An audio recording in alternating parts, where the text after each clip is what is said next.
గుండు బాస్ కనిపించడం లేదు. అజ్ఞాతంలో లలిత జ్యువెలర్స్ కిరణ్ ఏమైపోయారు? ఎక్కడున్నారు? అసలు ఏం జరిగింది? డబ్బులు ఎవరికి ఊరికి రావు. ఒక్క డైలాగ్ తో సౌత్ ఇండియాలో పాపులర్ అయిన సెలబ్రిటీ బిజినెస్ మ్యాన్ లలిత జ్యువెలర్స్ అధినేత కిరణ్ కుమార్ జైన్ హఠాత్తుగా మాయమైపోయారు. ఆయన ఒకప్పటిలా టీవీలో కనిపించట్లేదు, రేడియోలో వినిపించట్లేదు, న్యూస్ పేపర్స్ లో భారీ ప్రకటనలు కూడా ఇవ్వట్లేదు, మీడియాకు ఇంటర్వ్యూలే లేవు. లలిత జ్యువెలరీ కిరణ్ ఏమైపోయారు అంటూ దక్షిణాది 4 రాష్ట్రాల్లో జనం చర్చించుకుంటున్నారు. దక్షిణ భారతదేశంలోని బంగారం వ్యాపారంలో కింగ్ గా పేరొందిన లలిత జ్యువెలరీ కిరణ్ ఆర్థిక సంక్షోభంలో చిక్కుకున్నారని వదంతులు నడుస్తున్నాయి.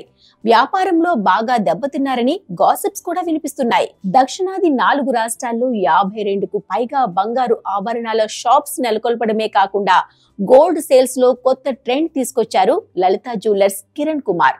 తలతల మెరిసిపోయే గుండుతో ఆకర్షణీయంగా మాట్లాడుతూ బిజినెస్ లో ప్రత్యర్థుల్ని ఛాలెంజ్ చేస్తూ తన బంగారం నగలకు తానే బ్రాండ్ అంబాసిడర్ గా అయ్యారు ఆయన. ఇండియాలోనే ఇలాంటి ప్రయోగం చేసి సక్సెస్ అయిన వాళ్ళు ఎవరూ లేరు. ఆ తర్వాత చాలా మంది బిజినెస్ మ్యాన్ తమ ఉత్పత్తులకు తామే బ్రాండ్ అంబాసిడర్ గా మారిపోయారు. ప్రొడక్ట్ అడ్వర్టైజ్మెంట్ కోసం సెలబ్రిటీల వెంట పరిగెత్తకుండా సెలబ్రిటీలు ఫేస్ చూపించి ప్రొడక్ట్ ని అమ్మే అవసరం లేకుండా తన నగలని తానే అడ్వర్టైజ్ చేసుకున్నారు కిరణ్. డబ్బులు ఎవరికే ఊరికి రావు. మా నగలు రేటు ఫోటో తీసుకోండి, ఈ రేటు ఇంకెక్కడైనా ఉందేమో పోల్చి చూసుకోండి అంటూ ఓపెన్ ఛాలెంజ్ చేస్తూ మార్కెట్ లోకి దూసుకెళ్లారు కిరణ్.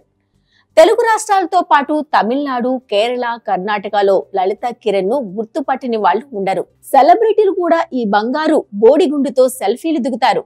చిన్నతనంలో ఎన్నో కష్టాలు పడి తిండికి లేని పరిస్థితి నుంచి వేల కోట్లకు ఎదిగారు కిరణ్.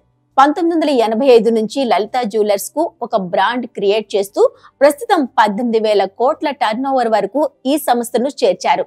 ఒక సెలబ్రిటీని కానీ ఒక పాపులర్ పర్సన్ గాని నమ్ముకోకుండా తన బంగారాన్ని తానే అడ్వర్టైజ్ చేసుకున్నారు కిరణ్. నిక్కచ్చి వ్యాపారస్తుడిగా పేరున్న లలిత జ్యువెలర్స్ కిరణ్ ను ఎదుర్కోవడం జాయ్ అలుకాస్, తనిష్క్, జిఆర్టీ లాంటి బడా కార్పొరేట్ గోల్డ్ వ్యాపార సంస్థలకు కూడా సాధ్యం కావట్లేదు. ఏడాదికి 400 కోట్ల రూపాయలకు పైగా ఆకర్షణీయమైన అడ్వర్టైజ్మెంట్స్ తో జనాన్ని ముంచెత్తే కిరణ్ ఈ మధ్య 6 నెలల నుంచి మార్కెట్ లో కనిపించడం లేదు.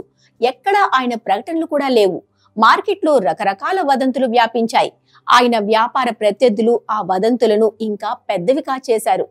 కిరణ్ బంగారం వ్యాపారంలో భారీగా నష్టపోయారని, అప్పులు విపరీతంగా పెరిగిపోయాయని, లలిత జ్యువెలర్స్ లో బంగారం కొనడం తగ్గిపోయిందని, సేల్స్ లేవని, లలిత కిరణ్ సంక్షోభంలో చిక్కుకున్నారని మార్కెట్ లో విపరీతమైన ప్రచారం జరుగుతోంది. కిరణ్ బ్యాంకుల నుంచి వేల కోట్లు తీసుకున్నారని, ఆ మధ్య రాజ్యసభ సభ్యత్వం కోసం ఒక పొలిటికల్ బ్రోకర్ కు 5 కోట్ల రూపాయలు ఇచ్చి కిరణ్ మోసపోయాడని వదంతులు కూడా వచ్చాయి.